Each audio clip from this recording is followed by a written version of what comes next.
Hello friends, എല്ലാവർക്കും നമസ്കാരം. നിങ്ങളെ ഏവരും കാത്തിരിക്കുന്ന അപ്കമിംഗ് വിശേഷങ്ങളിലേക്ക് എല്ലാ കൂട്ടുകാർക്കും സ്വാഗതം. എല്ലാവർക്കും നല്ലൊരു ദിവസം ആശംസിച്ചുകൊണ്ട് തന്നെ നയനിയുടെയും ആദർശിന്റെയും ഇനി വരാനിരിക്കുന്ന വിശേഷങ്ങളിലേക്ക് കടക്കാം.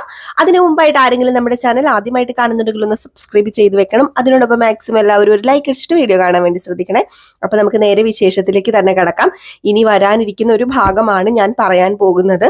നമ്മുടെ ദേവയാനിയും നയനയും ഒക്കെ തമ്മിൽ സ്നേഹത്തിലൊക്കെ ആയി അവരുടെ വഴക്കും പ്രശ്നങ്ങളൊക്കെ മാറി കഴിഞ്ഞുള്ള കുറച്ച് ഭാഗങ്ങളാണ് കേട്ടോ ഞാൻ പറയാൻ പോകുന്നത്. അപ്പം നമുക്ക് വിശേഷത്തിലേക്ക് തന്നെ കടക്കാം.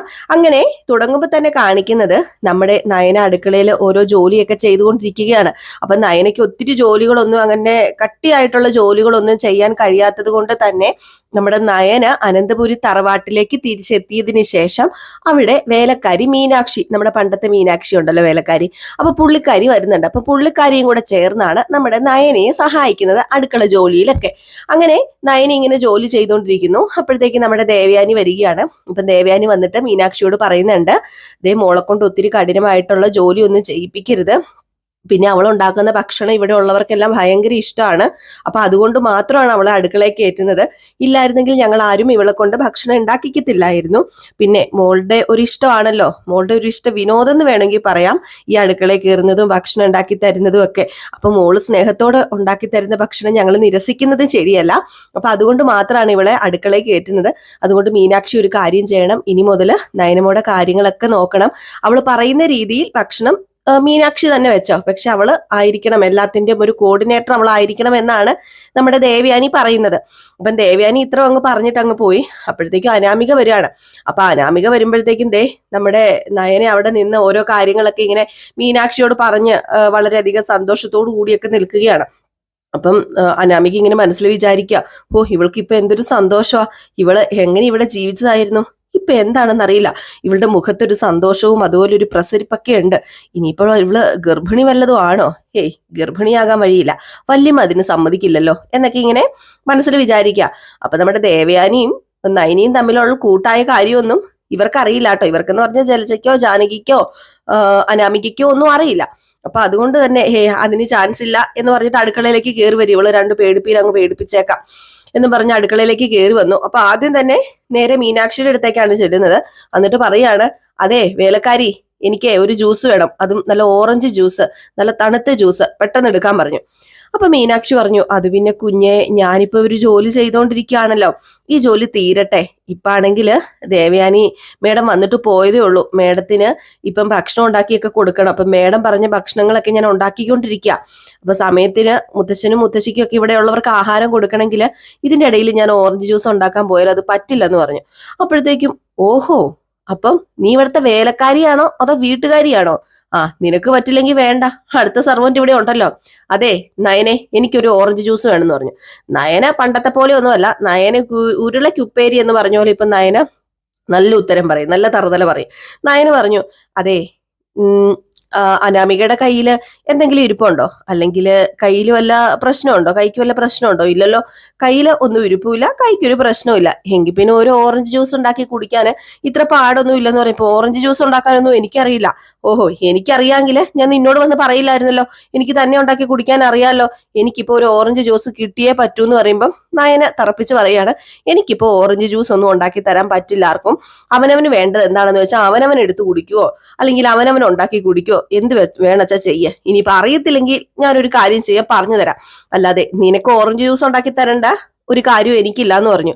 ഓഹോ, നീ അത്രയ്ക്ക് ആളാകാണല്ലേ, വീട്ടിലെ വേലക്കാരിയുടെ മുമ്പിൽ വെച്ച് നീ എന്നെ നാണം കെട്ടാൻ നോക്കുകയാണല്ലേ എന്നും പറഞ്ഞ് അവിടെ വേലക്കാരി ഇങ്ങനെ കുറെ വെജിറ്റബിൾസ് ഒക്കെ ഇങ്ങനെ കട്ട് ചെയ്ത് വെച്ചിട്ടുണ്ടായിരുന്നു. അതെടുത്തൊരു ഒറ്റ എറിയാണ് അനാമിക. ഈ വെജിറ്റബിൾസ് എല്ലാം തെറിച്ചു പോയി. അതുപോലെ തന്നെ ആ വെജിറ്റബിൾ ഒരു തടിയുടെ ആയിരുന്നു ആ വെജിറ്റബിൾ കട്ടർ, അതും തെറിച്ചു പോയി ഒരു പാത്രത്തെ ചെന്ന് വീണ് പാത്രം എല്ലാം കൂടെ ഈ നമ്മുടെ ഈ ഒരു പാത്രം ഇങ്ങനെ അടുക്കി വെക്കുന്ന ആ സ്റ്റാൻഡിൽ ഇരുന്ന ചില്ലുപാത്രം എല്ലാം കൂടെ പൊട്ടി താഴെ വീണു. ഇത് കണ്ട ഉടനെ തന്നെ വേലക്കാരി പറഞ്ഞു, അയ്യോ മോളെ കുഞ്ഞെ, നീ എന്താ ഈ കാണിച്ചത്? ഈ പാത്രം പൊട്ടിയത് കുഴപ്പമില്ല, പോട്ടെ, ഇത് വല്ലതും തീർച്ചും ദേഹത്തോ മേത്തോ വല്ലതും വീണാല് കുഞ്ഞിന്റെ ദേഹം തന്നെയല്ലേ മുറിയുന്നത്. നീ കൂടുതൽ എന്നെ പഠിപ്പിക്കാനൊന്നും വരണ്ട. ആരുടെ ദേഹം മുറിഞ്ഞാലും എന്ത് സംഭവിച്ചാലും എനിക്ക് ഒരു പ്രശ്നമില്ല, എനിക്ക് ഓറഞ്ച് ജ്യൂസ് കിട്ടിയിരിക്കണം എന്ന് പറഞ്ഞു. അപ്പൊ ഈ ഒച്ചപ്പാടും ബഹളവും ഒക്കെ കേട്ടിട്ട് പെട്ടെന്ന് തന്നെ ജാനകിയും ജലജയൊക്കെ വന്നു കേട്ടോ. ഇപ്പം ജാനകി ചോദിച്ചു, എന്താ എന്താ ഇവിടെ ഒരു പ്രശ്നം, എന്താ ഇവിടെ ഇതെന്താ പാത്രമൊക്കെ പൊട്ടിക്കിടക്കുന്നത്? ഓ നയനെ, നീ ആയിരിക്കുമല്ലേ പൊട്ടിച്ചിട്ടേക്കണത്, അല്ലെങ്കിൽ നിനക്ക് ഒരു ശ്രദ്ധയില്ലാന്ന് പറഞ്ഞപ്പോ വേലക്കാര് പറഞ്ഞു, അയ്യോ അത് നയനക്കുഞ്ഞല്ല പൊട്ടിച്ചത്, അനാമിക കുഞ്ഞാ പൊട്ടിച്ചത്. അനാമിക കുഞ്ഞിനൊരു ജ്യൂസ് കൊടുക്കാമോ എന്ന് ചോദിച്ചു. അപ്പൊ ഏതായാലും ഞങ്ങൾ ഇവിടെ തിരക്കില്ല, അപ്പം ഒന്നെങ്കിൽ ഉണ്ടാക്കി കുടിക്കുക, അല്ലെങ്കിൽ കുറച്ച് കഴിഞ്ഞ് തരാന്ന് പറഞ്ഞു. അതിന്റെ ദേഷ്യത്തിന് ഇങ്ങനെ ചെയ്തത് അനാമിക കുഞ്ഞ, ഇങ്ങനെ ചെയ്യാൻ പാടുണ്ടോ, അത് പറഞ്ഞു കൊടുക്കായിരുന്നു ഞാനെന്ന് പറഞ്ഞപ്പം, ആഹാ എന്റെ മരുമകളെ ഉപദേശിക്കാൻ നീ ആരാടി, നീ ഈ വീട്ടിലെ വേലക്കാരിയല്ലേ, നീ കൂടുതൽ തലേ കയറി നിരങ്ങല്ലേ. അല്ല നിങ്ങൾക്കൊരു ഓറഞ്ച് ജ്യൂസ് എന്റെ കുഞ്ഞിന് ഇട്ട് കൊടുത്തെന്ന് പറഞ്ഞാൽ എന്തായിരുന്നു ഇപ്പൊ പ്രശ്നം ഇരിക്കുന്നത്? എന്റെ മോള് ഗർഭിണിയല്ലേ, എന്റെ കുഞ്ഞ് ഗർഭിണിയല്ലേ, അത് നിങ്ങൾക്ക് അറിയത്തില്ലേ? ഓ അവള് വേലക്കാരിയെ കൂട്ടുപിടിച്ച് എന്റെ മോളോട് യുദ്ധം ചെയ്യാൻ വേണ്ടി ചെന്നേക്കുന്നു. ആഹാ നീ കൊള്ളാലോടി, നിനക്കല്ലെങ്കിലും നിന്റെ വീട്ടിൽ പോയിട്ട് വന്നതിൽ പിന്നെ നിനക്ക് കുറച്ച് സൂക്കേട് കൂടുന്നുണ്ട്, നിന്റെ സൂക്കേട് ഇന്ന് ഞാൻ മാറ്റി തരാടി എന്ന് പറഞ്ഞുകൊണ്ട് അങ്ങ് അടിക്കാൻ വേണ്ടി അങ്ങ് ചെന്നപ്പോഴത്തേക്കും പെട്ടെന്ന് നമ്മുടെ ദേവയാനി ഇങ്ങ് വന്നിട്ട് കൈ കയറി അങ്ങ് പിടിച്ചു. ആരുടെ? നമ്മുടെ ജാനകിയുടെ. അപ്പം ജാനകിയുടെ കൈ കയറി പിടിച്ചതും ജാനകി, എന്താ എന്താ ഏടത്തി കാണിക്കുന്നത്, ഇവള് ചെയ്തത് കണ്ടോ, നമ്മുടെ അനാമിക മോള് കുറച്ച് ഓറഞ്ച് ജ്യൂസ് ചോദിച്ചപ്പം ഇവക്ക് കൊടുക്കാൻ പറ്റത്തില്ല പോലും, അത് എവിടത്തെ ന്യായമാണ്? ദേ ഇവള് ഗർഭിണിയല്ലേ, നമ്മുടെ അനിയുടെ കുഞ്ഞല്ലേ ഇവളുടെ വയറ്റിലുള്ളത് എന്ന് പറയാം. അപ്പൊ ഈ കള്ളഗർഭം പറഞ്ഞ് പ്രചരിപ്പിച്ചിട്ടുണ്ടല്ലോ നമ്മുടെ അനാമിക, അത് ഞാൻ കഴിഞ്ഞ എപ്പിസോഡിലൊക്കെ പറഞ്ഞിട്ടുണ്ടല്ലോ. അപ്പൊ അതുകൊണ്ട് തന്നെ എല്ലാവരും ഗർഭിണി ഗർഭിണി ഗർഭിണി, ഈ ലോകത്ത് വേറൊരു ഗർഭം ഉണ്ടാകാത്ത പോലെയാണ്. അപ്പൊ ആ ഒരു പരിഗണനയാണ് കൊടുക്കുന്നത്. അപ്പൊ പെട്ടെന്ന് ദേവയാനി കയറി കൈ പിടിച്ച് കൈ മാറ്റിയപ്പോഴത്തേക്കും, അല്ല ഇവളെ ഞാൻ അടിക്കുന്നതിന് എന്തിനാ ഏടത്തി കൈ കയറി പിടിക്കുന്നത്, ഞാൻ കാര്യങ്ങൾ പറഞ്ഞതല്ലേ. വേണ്ട വേണ്ട ജാനകി, അങ്ങനെ ഒരു അടിയും ബഹളവും ഒന്നും ഈ കിച്ചണിനകത്ത് വേണ്ട. അല്ല ഏടത്തിക്ക് എന്താ ഇപ്പൊ ഒരു മാറ്റം, ഏടത്തി എന്താ നയനയെ സപ്പോർട്ട് ചെയ്ത് സംസാരിക്കുന്നത് പോലെ? ഞാൻ ആരെയും സപ്പോർട്ട് ചെയ്ത് സംസാരിക്കുന്നതല്ല, ഞാൻ ന്യായത്തിന്റെ ഭാഗത്താണ് നിൽക്കുന്നത്. മോളെ അനാമികെ, നിനക്കൊരു ഓറഞ്ച് ജ്യൂസ് ഉണ്ടാക്കി കുടിച്ചെന്നോർത്ത് എന്താ കുഴപ്പമിരിക്കുന്നത്? അതെ, ഓറഞ്ച് ജ്യൂസ് എങ്ങനെയാ ഉണ്ടാക്കുന്നതെന്ന് മോക്ക് ചിലപ്പോൾ അറിയത്തില്ലായിരിക്കും. അത് നയന മോളോട് ചോദിച്ചാല്, സോറി നയനയോട് ചോദിച്ചാല് അപ്പൊ അറിയാതെ മോളെ എന്നൊക്കെ ഇങ്ങനെ വരികയാണ് കേട്ടോ. അപ്പൊ അവരിങ്ങനെ ശ്രദ്ധിക്കുന്നുണ്ട്. അപ്പം പെട്ടെന്ന് സോറി, നയനമോളല്ല ഇവളോട് ചോദിച്ചാല് ഇവളുണ്ടാക്കി തരത്തില്ലേ, പിന്നെന്തിനാ ഇവള് പറഞ്ഞു തരത്തില്ലേ, പിന്നെന്തിനാ മോള് വെറുതെ പ്രശ്നം ഉണ്ടാക്കുന്നത്? അതും ഞാനിപ്പം ഈ അടിക്കാൻ വന്നതൊക്കെ തടഞ്ഞത് വേറൊന്നും അല്ല ജാനകി, ഇവളുടെ വയറ്റിൽ ഒരു കുഞ്ഞുണ്ട്. ഇപ്പൊ ഇതുപോലെയുള്ള അന്തരീക്ഷം സൃഷ്ടിക്കുന്നത് അത്രയ്ക്ക് ശരിയല്ല. ഇങ്ങനെയുള്ള അന്തരീക്ഷം സൃഷ്ടിച്ചു കഴിഞ്ഞാൽ ആ കുഞ്ഞിനും കൂടി അത് ബാധിക്കുന്നത്. നമ്മുടെ അനന്തപുരി തറവാട്ടിൽ ഒരു തലമുറ അവളുടെ വയറ്റിലുള്ളത്. അപ്പൊ പിന്നെ നമ്മൾ ഇങ്ങനെയൊക്കെ ചെയ്യുന്നത് ശരിയാണോ? എല്ലാം സൗമ്യതയോടുകൂടി അവളെ പറഞ്ഞു മനസ്സിലാക്കേണ്ടത്. ആ കുഞ്ഞ് നല്ലൊരു രീതിയിൽ വളർന്നു വരണമെങ്കിൽ ആ കുഞ്ഞ് വയറ്റിൽ ജനിച്ചപ്പം മുതൽ നമ്മൾ അതേ രീതിയിലാക്കി എടുക്കണം.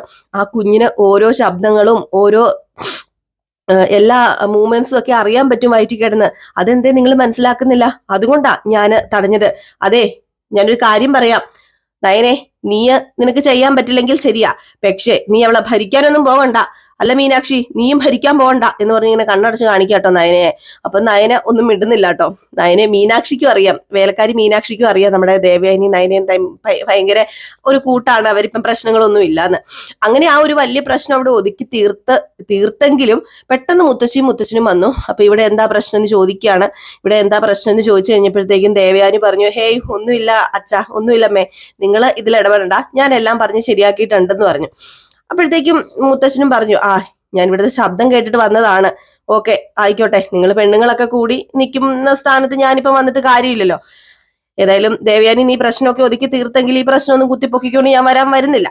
ഏതായാലും ഞാൻ പോവാന്നും പറഞ്ഞുകൊണ്ട് മുത്തശ്ശനും മുത്തശ്ശിയും വസന്തരെ വാ വസന്തരെ എന്നും പറഞ്ഞ് വിളിച്ചോണ്ട് അങ്ങ് പോയി. ഇനിയിപ്പോ ഒരു പ്രശ്നം ഉണ്ടാക്കണ്ടല്ലോ എന്ന് ഓർത്ത്. ഈ സമയത്ത് നമ്മുടെ അനാമിക കാലി വന്ന് ദേഷ്യപ്പെട്ട് മാറിപ്പോയി. അപ്പം ജാനകി പറഞ്ഞു, മോള് വിഷമിക്കണ്ട, മോൾ എന്തിനാ വിഷമിക്കുന്നത്, മോക്ക് ഓറഞ്ച് ജ്യൂസ് അല്ലേ വേണ്ടത്? ഈ അമ്മ ഇവിടെ ഇരിക്കുമ്പോ മോക്ക് അമ്മയോട് ചോദിക്കത്തില്ലേ, അമ്മ ഓറഞ്ച് ജ്യൂസ് ഉണ്ടാക്കി തരത്തില്ലേ? അത് പിന്നെ ഞാന് ഇപ്പൊ ഉണ്ടല്ലോ, നമ്മള് കുഞ്ഞിനാണ് ഫസ്റ്റ് ഇമ്പോർട്ടൻസ് കൊടുക്കേണ്ടത്. കുഞ്ഞ് നല്ല രീതിയിൽ വളർന്നു വരണമെങ്കിലേ നമ്മള് ദേവയാനിയേച്ചി ഏടത്തി പറഞ്ഞ പോലെ നല്ല അന്തരീക്ഷം തന്നെ സൃഷ്ടിക്കണം. എങ്കിൽ പിന്നെ ഞാൻ പോയി ജ്യൂസ് ഉണ്ടാക്കിയിട്ട് വരാന്ന് പറഞ്ഞ് അങ്ങ് പോയി കേട്ടോ. ഏതായാലും ഈ സമയത്ത് അനാമിക രേവതിയെ വിളിക്കുകയാണ്. അപ്പൊ രേവതിനെ വിളിച്ച് കാര്യങ്ങളൊക്കെ പറയും ഇവിടെ നടന്നത്. ഞാൻ അവളോട് ജ്യൂസ് ചോദിച്ചപ്പോ അവൾ എന്നെ തറുതല പറഞ്ഞു, അങ്ങനെയാ ഇങ്ങനെയാ. അതിനിടയിൽ വല്യമ്മ വന്ന് തടഞ്ഞു, അമ്മ തല്ലാൻ തുടങ്ങിയപ്പം ഏതായാലും അവൾക്ക് ഒരെണ്ണം കിട്ടേണ്ടത് അത് വെറുതെ ആയി പോയി, അത് കാണാൻ പറ്റിയില്ല അമ്മയെന്നൊക്കെ വിളിച്ചു പറഞ്ഞപ്പം, മോളെ വേണുവേട്ടൻ പറയുന്നത് ശരിയാണല്ലോ, ഇപ്പം ദേവയാനി ചേച്ചിക്ക് ചെറിയ മാറ്റങ്ങളൊക്കെ സംഭവിച്ചു തുടങ്ങിയിട്ടുണ്ടല്ലോ. അത് പിന്നെ എന്റെ വയറ്റിലൊരു കുഞ്ഞുണ്ടെന്ന് ഓർത്തല്ലേ അവരിയ്ക്കുന്നത്. അപ്പൊ ഇങ്ങനെയുള്ള അന്തരീക്ഷം സൃഷ്ടിച്ചു കഴിഞ്ഞാൽ കുഞ്ഞിന് പ്രശ്നമാണത്രേ, അതുകൊണ്ടാന്നാ പറഞ്ഞത്. ഹേയ് അതൊന്നും അല്ല മോളെ, എനിക്കിതിന്റെ പിന്നിൽ എന്തോ ഉണ്ടെന്നാ തോന്നുന്നത്. കാരണം ഞാൻ അവിടെ വന്നിരുന്ന സമയത്തും നയനയ്ക്ക് പണ്ടത്തെ പോലെയല്ല, നല്ല സന്തോഷം തന്നെയായിരുന്നു. പണ്ട് അവളുടെ മുഖം എപ്പോഴും ഏതാണ്ട് ചത്ത് വരണ്ടിരിക്കുന്ന പോലെയായിരുന്നു. പക്ഷെ ഇപ്പൊ അങ്ങനെയല്ല. നയനയ്ക്ക് നല്ല മുഖത്തിന് നല്ലൊരു പ്രസാദവും സന്തോഷവും ഒക്കെ ഉണ്ട്. അതിന്റെ പിന്നിൽ തന്നെ ദേവയാനി ചേച്ചിയുടെ എന്തെങ്കിലും മാറ്റമുണ്ടോ എന്ന് എനിക്കൊരു സംശയമില്ലാതില്ല. ഏതായാലും മോളൊരു കാര്യം ചെയ്യ്, അവരെ ഒന്ന് നിരീക്ഷിച്ചു നോക്ക്. എന്തെങ്കിലും ഉണ്ടെങ്കിൽ അത് നമുക്ക് അറിയാനായിട്ട് സാധിക്കും. പിന്നെ അന്ന് നമ്മൾ അറിഞ്ഞതാണല്ലോ കരള് കൊടുത്തത് ദേവയാനി ചേച്ചിക്ക് കരള് കൊടുത്തത് നയനയാണെന്ന്. അത് വല്ലതും ഇപ്പം ദേവയാനി ചേച്ചി അറിഞ്ഞാല് ചിലപ്പോ അങ്ങനെ സ്നേഹം വരാൻ ചാൻസ് ഉണ്ട്. ഹേയ്, അതിന് വഴിയില്ലമ്മേ. അതിന് നയന ഏതായാലും പറയാൻ പോകുന്നില്ല. അവള് രൂപക്കൂട്ടിലിരിക്കുന്ന പുണ്യാളത്തിയാണല്ലോ. അവക്ക് ഈ വക കാര്യങ്ങളൊന്നും പറയാൻ ഇൻട്രസ്റ്റ് ഇല്ല. അതുകൊണ്ട് തന്നെ ആ വിവരം അറിയാൻ ചാൻസ് ഇല്ല. ഏതായാലും മോള് ചാൻസ് ഇല്ല, അതില്ല, ഇതില്ലെന്നൊന്നും പറയരുത്. നമ്മുടെ കള്ളഗർഭം പൊളിയുന്നതിനിപ്പുറം മോള് അവിടുത്തെ സ്വത്തടിച്ചു മാറ്റാൻ നോക്കിക്കോ. അതായിരിക്കും നമുക്ക് നല്ലതെന്നൊക്കെ പറയുന്നുണ്ട് കേട്ടോ. ഏതായാലും ഇങ്ങനെ കുറച്ച് ഭാഗങ്ങളൊക്കെയാണ് കാണിക്കുന്നത്. ഇനിയിപ്പം അടുത്ത ഭാഗം ഞാൻ അടുത്ത വിശേഷത്തിൽ പറയാം, നാളത്തെ വിശേഷത്തിൽ പറയാം കേട്ടോ. അപ്പൊ എല്ലാവരുടെയും സ്നേഹത്തിനും സപ്പോർട്ടിനും ഒക്കെ ഒരുപാട് നന്ദിയുണ്ട്. പിന്നെ നമ്മൾ ഇത് കഴിയുമ്പോഴേക്കും നമ്മുടെ വേദയുടെയും വിക്രമിന്റെയും അടുത്ത ആഴ്ചത്തെ പ്രമോയും ആയിട്ട് വരൂ കേട്ടോ. അടുത്ത ആഴ്ചത്തെ പ്രമോ ഇടുന്നുണ്ട്. അതായത് നമ്മുടെ അടുത്ത ആഴ്ച വരാൻ പോകുന്ന വിശേഷങ്ങളൊക്കെ ഇടുന്നുണ്ട്. അപ്പൊ എല്ലാവരും സപ്പോർട്ട് ചെയ്യണം. വേദയുടെയും വിക്രത്തിന്റെയും കഥയൊക്കെ എല്ലാവരും കണ്ടു തുടങ്ങിക്കോ. അടിപൊളി കഥയൊക്കെ തന്നെയാണ്, നല്ല കഥയായിട്ട് തന്നെയാണ് മുന്നോട്ടേക്ക് പോകുന്നത്. അപ്പൊ ഇതുവരെ ആരെങ്കിലും കണ്ടു തുടങ്ങിയിട്ടില്ലെങ്കിൽ കണ്ടു തുടങ്ങിക്കോ. എനിക്ക് ഇഷ്ടപ്പെട്ട കഥയാണ് കേട്ടോ. അപ്പൊ നിങ്ങൾക്കും തീർച്ചയായിട്ടും ഇഷ്ടപ്പെടാൻ ചാൻസ് ഉണ്ട്. ഇഷ്ടപ്പെടുന്നവരൊക്കെ കണ്ടു നോക്കുക, ഇഷ്ടപ്പെടുന്നവര് തുടർന്ന് കാണുക. അപ്പൊ എല്ലാവർക്കും ഒരുപാട് നന്ദി. അപ്പൊ എല്ലാവർക്കും ഗുഡ് ബൈ.